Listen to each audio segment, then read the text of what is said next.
1,00,000 രൂപയുടെ ഓ പട്ടി. അതുകൊണ്ടാണ് ഈ ഓരോ സായപ്പ പട്ടിയെ കാണാനില്ല. എന്നിട്ട് അങ്ങേര് എന്തിനാ വെച്ചാൽ പത്രത്തിൽ പരസ്യം കൊടുത്ത് ഈ പട്ടിയെ തിരിച്ചുകൊണ്ട് കൊടുക്കുന്നവർക്ക് 25,000 രൂപ കൊടുക്കും. ശോ, ആണോ? പട്ടിയെ തിരിച്ചു കിട്ടിയാ? ഇല്ല. അപ്പൊ പത്ര ഓഫീസിൽ പോയി തിരക്കിയില്ലേ? ഓ പത്രാഫീസിൽ പോയപ്പോ അവിടെ ആരെയും കാണാനില്ല. അവരൊക്കെ എവിടെ പോയി? 25,000 രൂപ പട്ടിയെ പിടിച്ചു കൊടുത്താൽ കിട്ടുമെന്ന് പറഞ്ഞ് പത്രാഫീസിലെ ജോലിയും കളഞ്ഞിട്ട് അവരൊക്കെ പട്ടിയെ അന്വേഷിച്ചു പോയി. അത് ശരി, അത് കൊള്ളാം. പട്ടിയുടെ പൂച്ചേരെ കാര്യം പോട്ടെന്ന് വെച്ചു.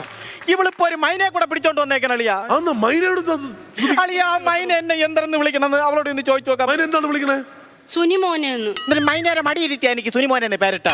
എന്നാൽ ഇഷ്ടം കൊണ്ടല്ലേ വിളിക്കണത്? എനിക്കൊരു മൈനയുടെ സ്നേഹം വേണ്ട. എന്നാ നിങ്ങൾ എന്താ അങ്ങനെ പറയണത്? അതെന്തോന്ന് സുനി? ഇങ്ങേർക്ക് എന്തെന്നറിയാമോ? മൈനയെ ഭയങ്കര ദേഷ്യം മൈനേരുടെ. മൈനയുടെ എന്തോ ദേഷ്യം? അളിയ എനിക്ക് മൈനയുള്ള ദേഷ്യം എന്താണെന്നറിയാമോ? നമ്മൾ സ്കൂളിൽ പഠിക്കാൻ പോകുമ്പോ ഒറ്റ മൈനയെ കണ്ടിട്ട് എന്ന് കഴിഞ്ഞാൽ സാറിന്റെ അടി കിട്ടൂലേ? അതുകൊണ്ട് ഇതിൽ ഒറ്റ മൈനയെ കണ്ട് ഞാൻ നിൽക്കുകയാണ് അളിയ. 10 മണി തൊട്ട് എന്റെ ഇരട്ടെ കാണാൻ വേണ്ടിട്ട് 12 മണിയായി. പ്രിൻസിപ്പാൾ കണ്ടോണ്ട് ഒന്ന് മരത്തി കെട്ടിയിട്ടാണ് അടിച്ച. അതിനുശേഷം എനിക്ക് മൈന എന്ന് പറഞ്ഞ ജന്തുവിനെ കണ്ടു.